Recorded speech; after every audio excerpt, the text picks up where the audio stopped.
We welcome our distinguished viewers in today's episode of Conversation in Exile in January month Holocaust commemoration.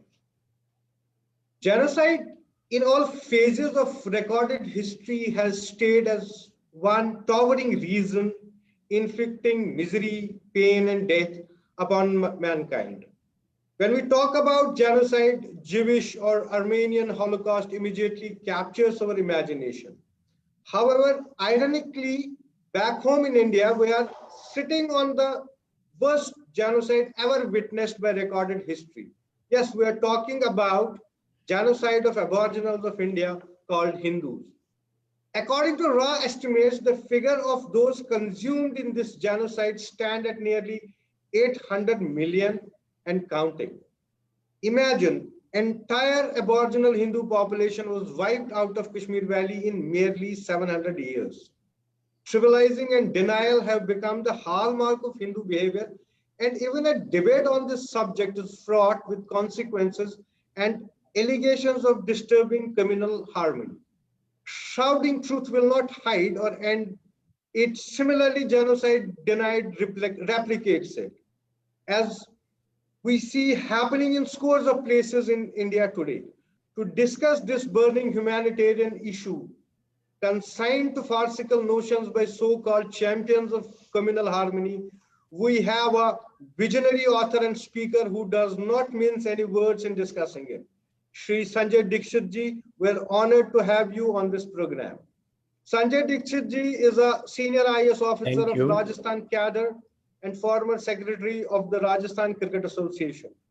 He has written extensively on agriculture, strategic matters, and social issues. His latest book, Unbreaking India, is one of the best sellers, having caught attention of millions of readers across the globe. Sanjay ji is also the chairman of the forum, the Jaipur Dialogues. It is the flagship brand of the forum which debates burning strategic and national issues. Sanjay ji, once again, welcome. Sir, Thank you. Namaste to everyone. 800 million killed in these genocides, but we don't find any mention in our history books. Majority of us don't want to talk about it. We tend to ignore it. Many of us have forgotten it. But if history is ignored, we are doomed to repeat it. We have actually, it has been repeated in Kashmir, in a republic, secular, democratic India. What is your take on this? Well, I think it's something that actually boggles the mind. And I have no words to really describe it because this is so sad, so poignant. Why? Because the victim himself is very keen to forget it. And the victim is not just keen to forget it, the victim is also very keen to wipe it out of his own consciousness. And he thinks it's like the proverbial ostrich. He thinks that he's going to escape further Holocaust by forgetting about it or wiping it out of his conscious memory. I think one of my friends, I think you might be knowing him, Mr. Rajat Mitra, he wrote about it and he described it as some kind of a transgenerational trauma. And that transgenerational trauma has taken hold of the broader Hindu consciousness so deeply that they prefer to stack it somewhere, on the outskirts of their houses. And they don't want it to enter their drawing rooms. They don't want to let it enter their conversations. They don't even want to let it enter their consciousness. And the problem is that unless you let it enter your consciousness, you are not going to escape further holocausts. And nothing describes it more eloquently than the Holocaust of the Kashmiri Hindus in 1989-90. I think sometimes I broach this subject. It's a very difficult and a very sensitive subject when we discuss it with the Kashmiris.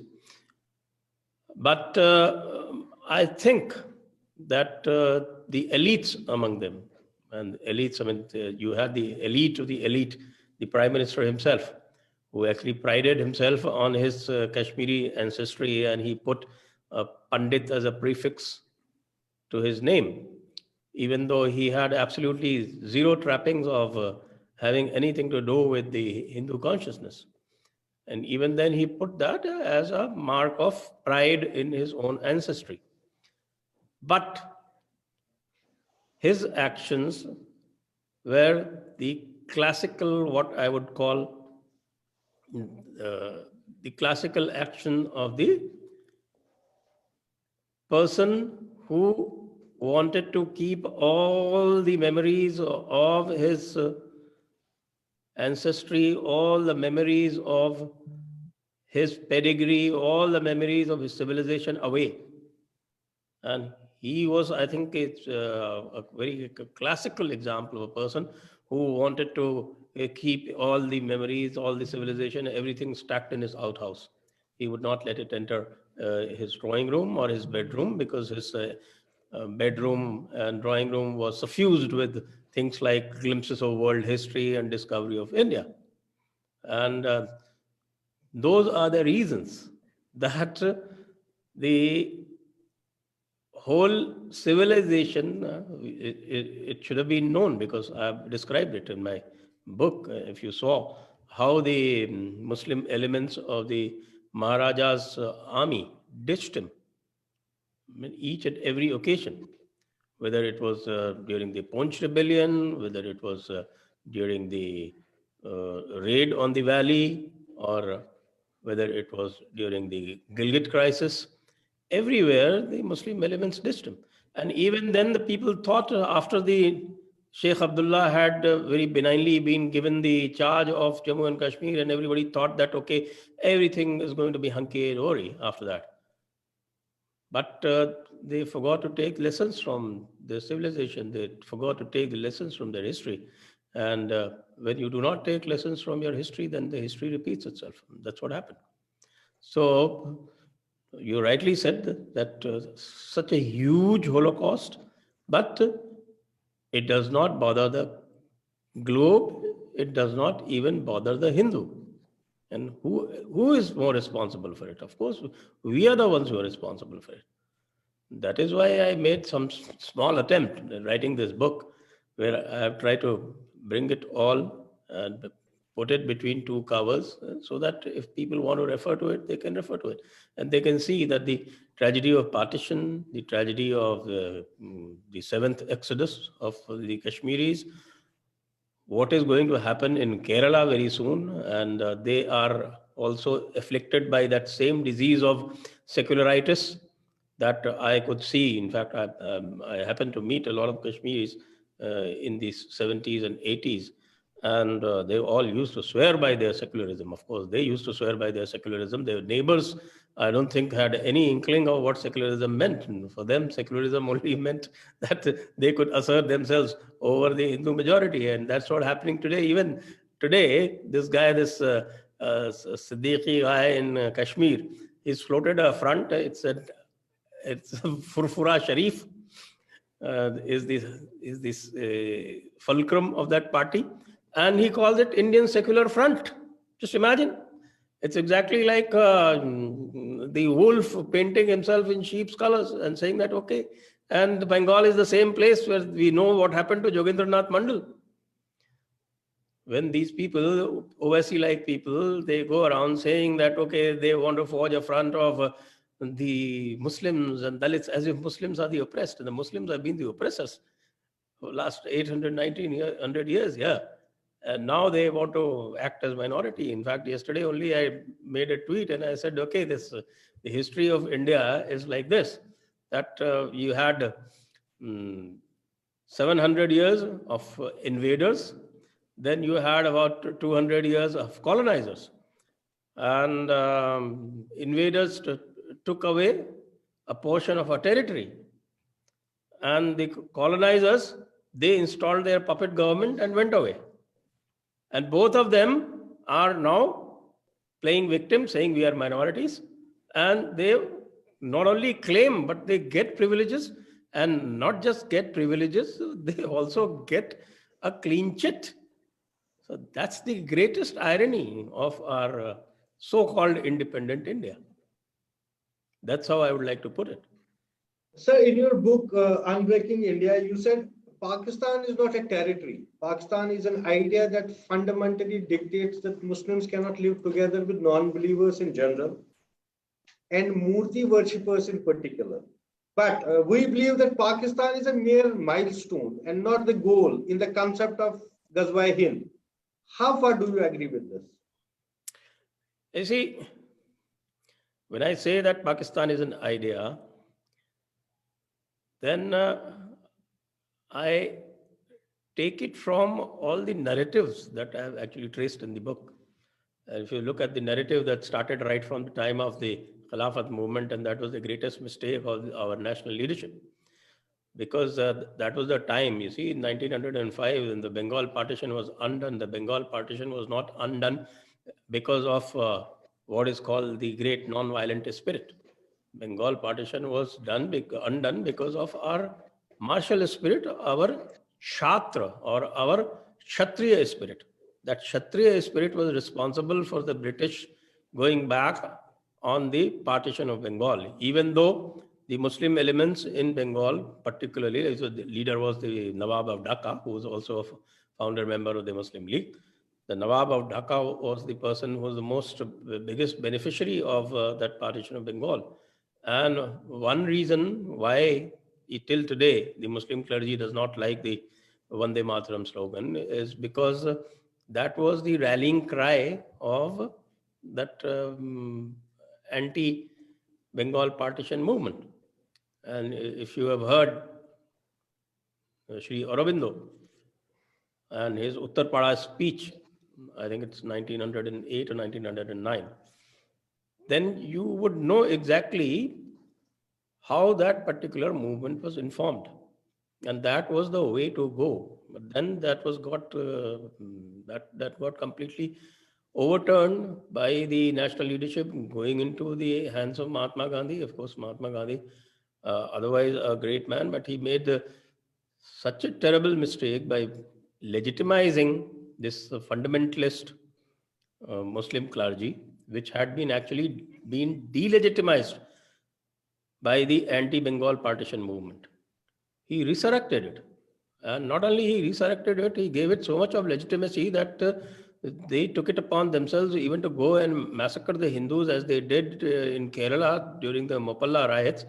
And even that was kind of whitewashed. I have quoted the Congress resolutions in my book. And I think it's a shameful episode of our nationalist movement. So, coming to what happened closer to our times, I think it's just a continuation of that same spirit, which I described. In fact, I described it right in chapter 1. That is, and for the benefit of listeners, I would just try and recall it. Let me open the book here on my. By the way, I do have that book with me also. Yeah, I'll read it out from, this is, I think, page 15 of the Kindle edition. The page, okay, I'm on page 20, so let me go to page 15 of the Kindle edition. And this is chapter 1. Okay, in chapter 1, what I said, okay.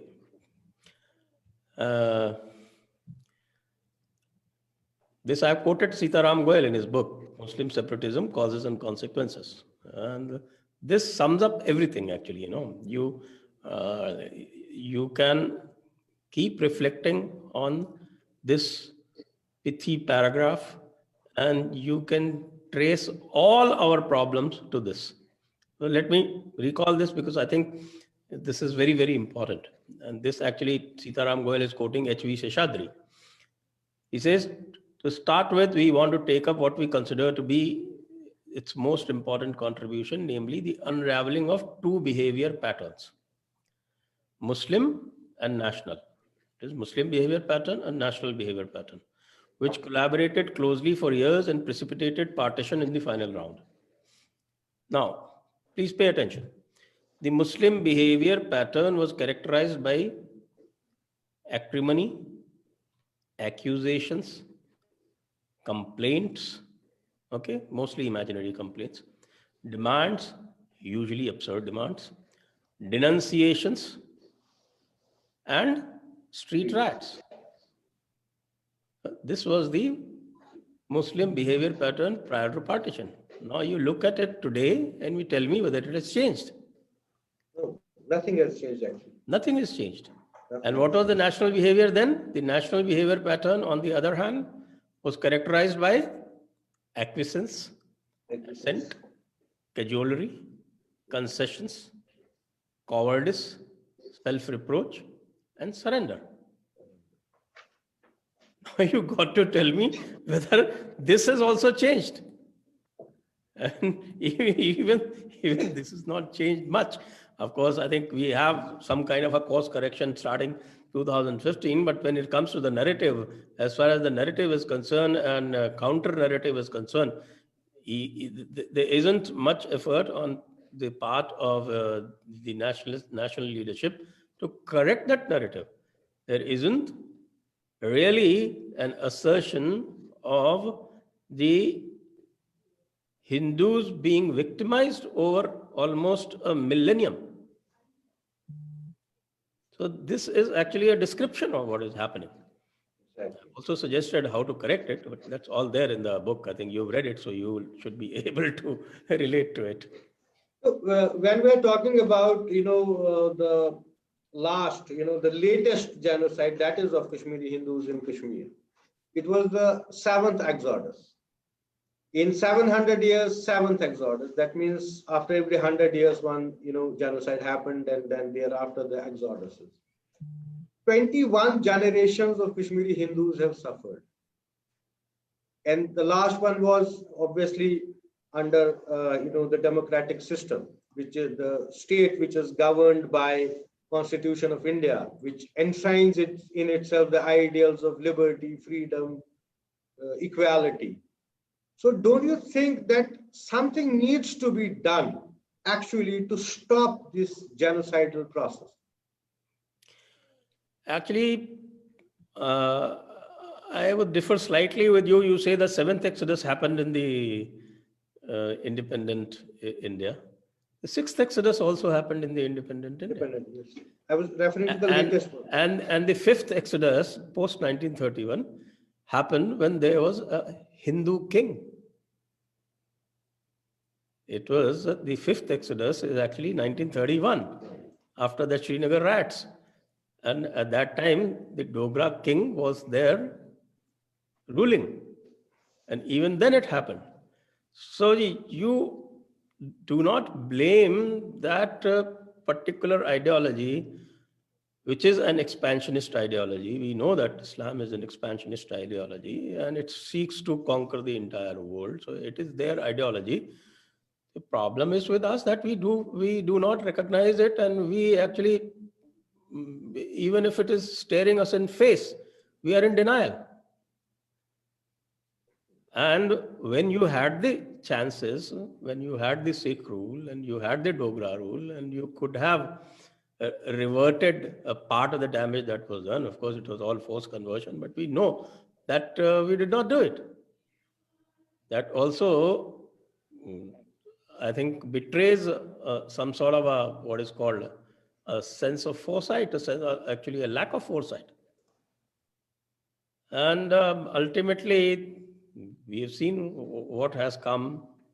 And now, even if you want to go back, even if the government gives you all the facilities, all the security, how many would actually want to go back and resettle there without actually there being some kind of a real seminal change? We have changed the political structure. All right, okay, 370 has gone away, so we have changed the political structure. Fine. Has But it, then has it, it's the has it, problem. Just one second. yeah, please. The problem is not just the political structure. We know where it comes from. We know about the Jamaat-e-Islami and the roots that Jamaat-e-Islami is spread. We know that ideology. We know that you cannot even trust your neighbor in that place. You've seen that happening in the 1980s. So there is something more that we have to think of, how to resettle Hindus, how to reclaim that territory.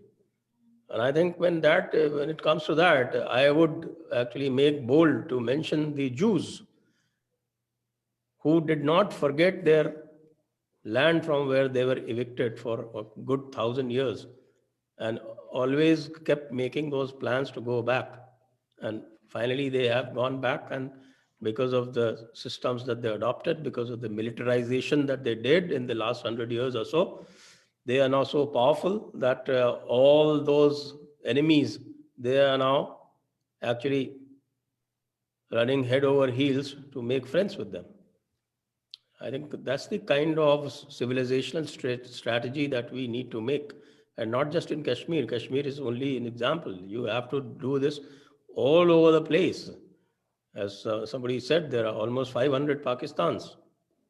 That idea, if we call Pakistan an idea, so there are 500 small pockets or more than small pockets in this country which are flush with that idea, and they are trying to go ahead with the idea.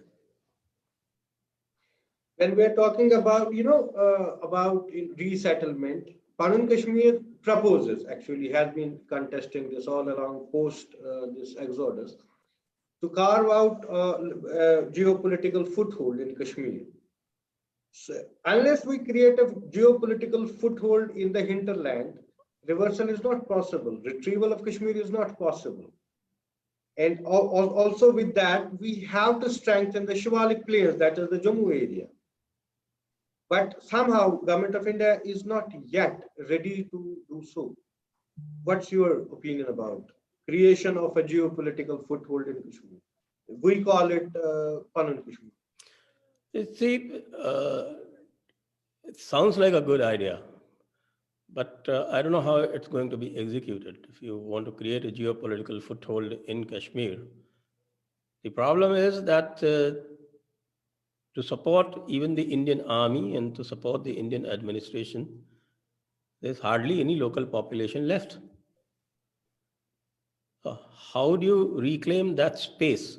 That's the issue that actually worries me the most. Though you do have this solution called Panun Kashmir, and again, it sounds like a good idea.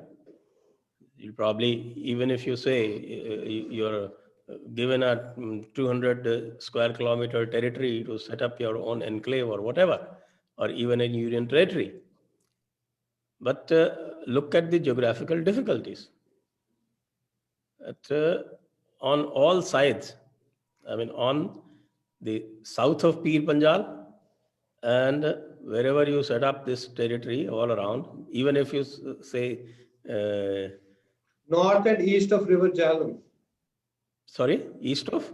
North and east of River Jhelum. I can't hear you. North and east of River Jhelum. River Jhelum.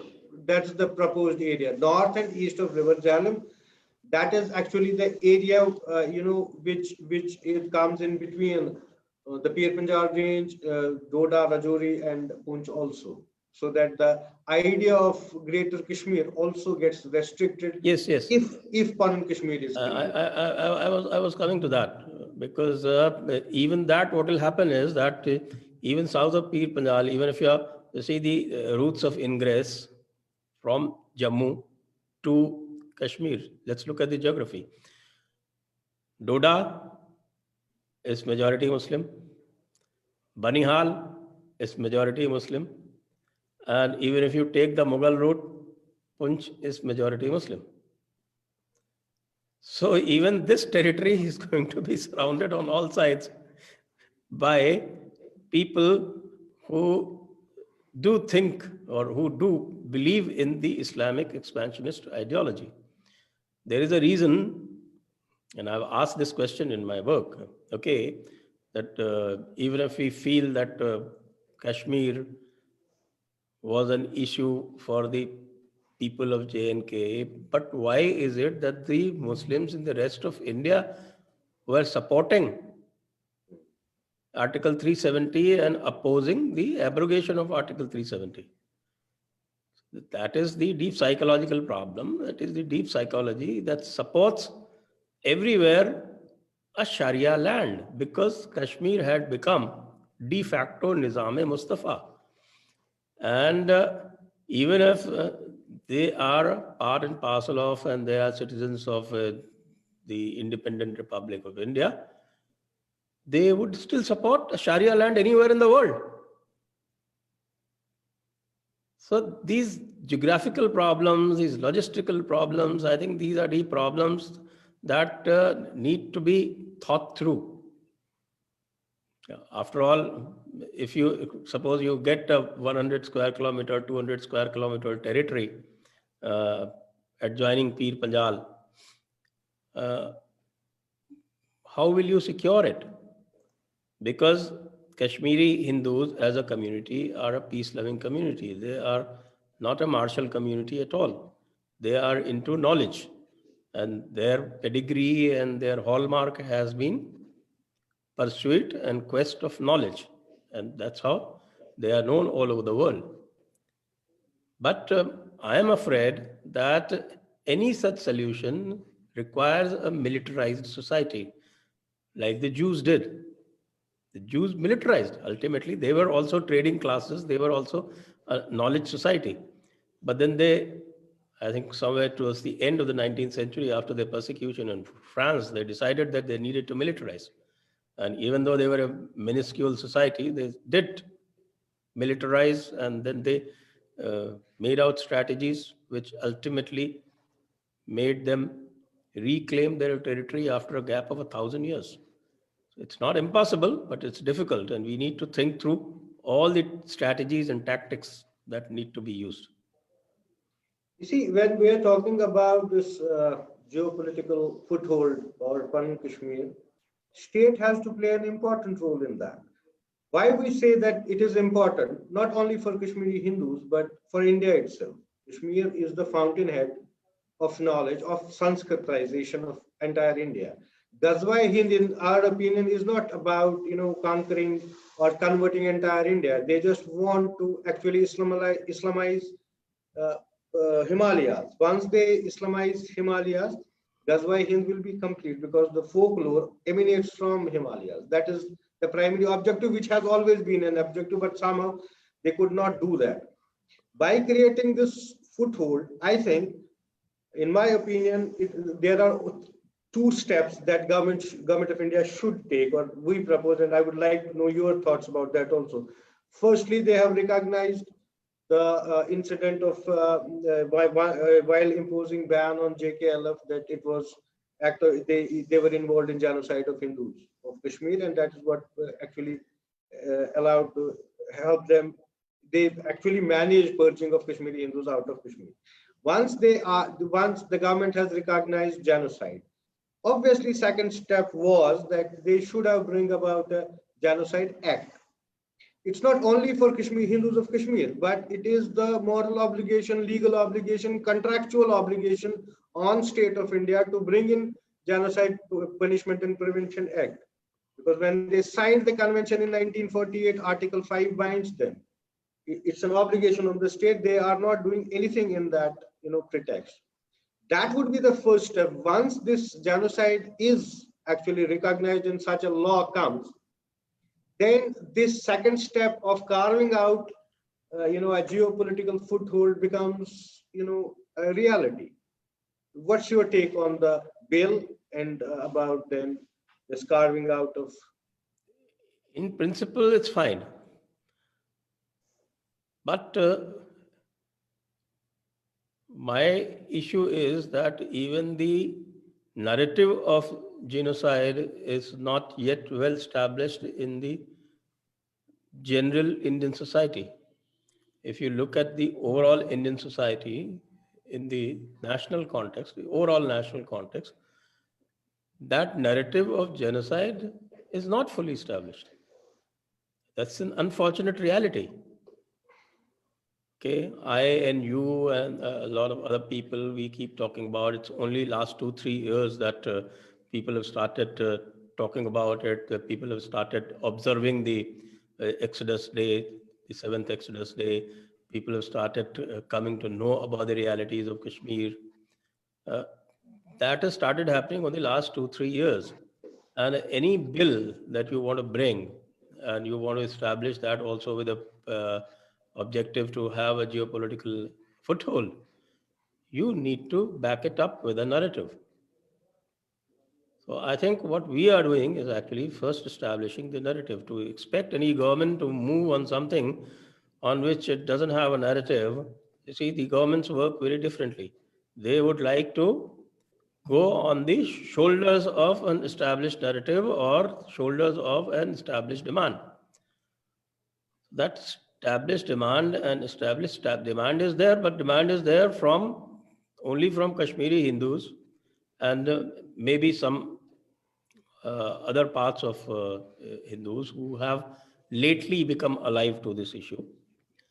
But if you look at the overall national perspective, I don't think the narrative is well established. So, in the absence of a very well established narrative, to expect the government to move, it's not going to happen.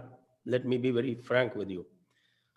The 370 issue, and that India is one from Kashmir to Kanyakumari, that issue and that narrative was hammered home in every Indian's mind for a good 70 years, starting from Shyama Prasad Mukherjee.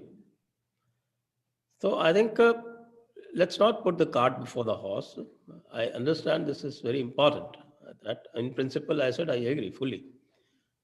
But problems are not solved by bills. You've seen what is happening to the farmers' bill.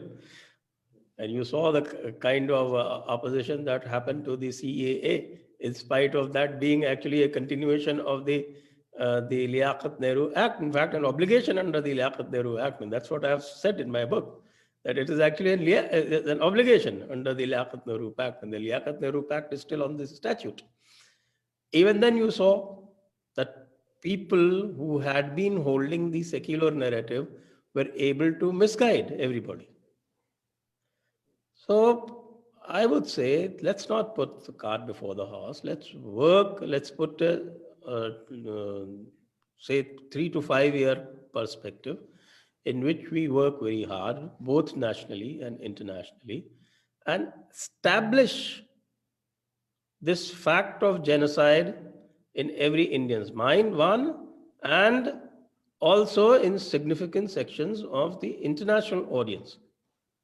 Right now, the international audience is blissfully unaware of any genocide having taken place. And in fact, you would have seen that there are counties and there are municipal bodies in the USA actually taking out resolutions against the nullification of Article 370. Could they have taken this kind of a position against the Jewish Holocaust? No, because the Jewish Holocaust narrative is so well established that Holocaust denial is a crime. Whereas Hindu genocide denial is what I should say is the hallmark of being secular. So we have to work on the narrative very, very hard. Otherwise, if you bring this kind of a bill, it will be like putting the cart before the horse. I don't think the time is ripe yet. Though in principle, I would agree with the idea. So, when we're talking about the genocides, overall other genocides also which happened in India, there's every genocide, particularly this, even if we talk about, if we focus on Kashmiri Hindu genocide, there is a tendency of denial. Yes, the government of India has been denying, right from the day go. Firstly, they termed, the survivors of genocides as migrants. Then in NHRC, it was termed as ethnic cleansing akin to genocide, and ethnic cleansing was used deliberately because that puts no responsibility on the state, but genocide would have. If the government itself, we are stuck up between one, the genocidal forces of Pakistan and Kashmir, then and secondly, we are suffering because the state of India is denying it. So, and denial of genocide is double genocide actually. And if you deny a genocide, it is going to replicate, and it is actually replicating elsewhere in India also. As you also mentioned, there are around 500 Pakistans around. So the society has to rise. We cannot shy away from the responsibilities. Fine, society and the state both have to understand it. That is where I think there is something wrong with our consciousness, that we are not actually. When I talk, I'm saying our. It is the consciousness of the nation. Indian state, actually, a very famous quote by Dr. M.K. Ting, a political scientist, and he was one of the ideologues of Parliament. He said, Indian state is at war with Indian nation. So what's your take on this? I tend to agree with you on this. Definitely. The state has been in denial for the longest time. Longest time in the sense that it is only after 2014 that some murmurs have even started, and mainly after 2019. In fact, if you remember, I still remember, and I was horrified at that time when the NDA one government of Atal Bihari Vajpayee, who praised Kashmiriyat. And you know what Kashmiriyat exactly is? The Rishi Islam. You know what Rishi Islam is? And I have actually very graphically described what Rishi Islam and what Kashmiriyat is. I've even written a full chapter, I think chapter 40, which is on Sufism in India. And in the first chapter, I think it's chapter 18, which I've written on Article 370, this is part 2 of this. I've described the code of Shah Hamdan. That is what Sufism is. Yes, yes, it's a misnomer. And you know Kashmir that. is a misnomer. The whole problem is that the 70 years of whitewashing of our education by Muslim educationists who have tried to portray Mughals as something great. Of course, you have also in Kashmir also you have had a taste of the Mughals, starting from Jahangir right up to the time of Aurangzeb, and later you have tasted Aurangzeb. That was I think the third Holocaust. And then you had the Duranis, which was the fourth Holocaust. And all of them were under the Sufi guidance. Yet they have been successful in painting Sufis as something very, very peaceful. And I asked these Sufis, in fact, I've given that. You ask those questions to Sufis. You ask those questions, you demolish that narrative. Yet that narrative has been constructed over 70 years. And we haven't even asked the right questions. So if you want to undo that, if you really want to put pressure on the state, you see, electing a government is never enough. Okay, the price of democracy is eternal vigilance. So unless you keep putting pressure on your government and you keep showing them the path, okay, this is the path, this is the promise that you made to us for which we have chosen you. Now this is what needs to be done. I would suggest that all of us together, all over the country and also internationally, we should forge a common perspective and we should forge a common narrative of our own victimhood. Hindu victimhood. The Hindu never cries victim. That's a problem also. That's otherwise a great positive thing, but when faced with such hostile elements all around, it becomes a problem because then they take advantage of that and they build a different kind, they spin a different kind of narrative, which they have done, like peaceful Sufis. When I asked the Sufis, I asked them pointedly, you tell me, is tariqat separate from Shariat? Can tariqat go over Shariat? Can you, as a Sufi Sajjada Nasheen or a Sufi Peer or whatever, are you allowed to bless an infidel for any material prosperity or for any material gain? Are you even allowed theologically? Answer to all these things are no. And we also know historically that all the worst massacres that have taken place in this country have all been under Sufi guidance. Take the Mapla riots, take the Noakhali riots, take the Calcutta killings, take the Pakistan ethnic cleansing in 1947. All of them have been under Sufi guidance, but then still that trope is there that, okay, Sufis are very peaceful. Kashmir has been suffused with Rishi Islam. What Rishi Islam?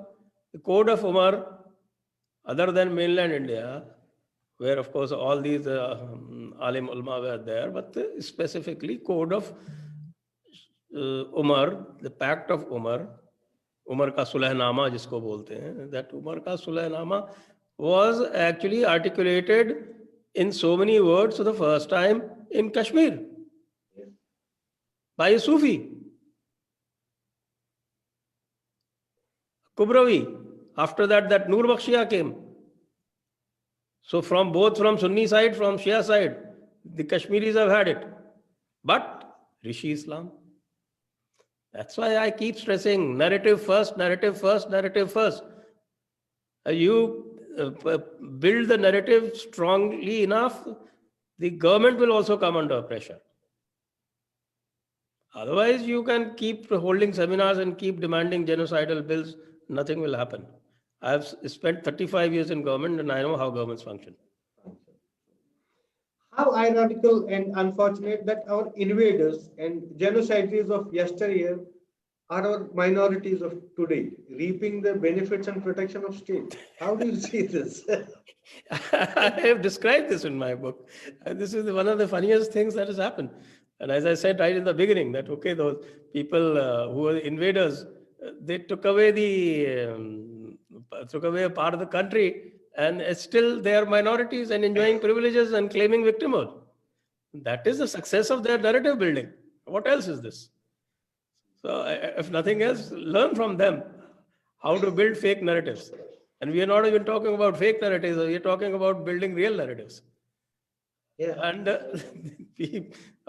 all the people, in fact, my book is full of these quotes and full of these, you read them, how these people have been absolutely in the face with these things. And after independent India, all the people who participated actively in the creation of Pakistan, they stayed back. Most of it was done by the elite class, the Ashrafia Mullah Maulana class. That is a term coined by me, AMM, it is called. So the entire AMM class, they stayed back. My friend Javed Akhtar, once he claimed that, okay, that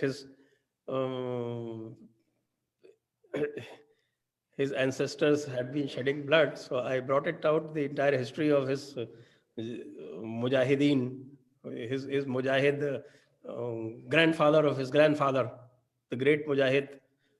And after that, he's been quiet.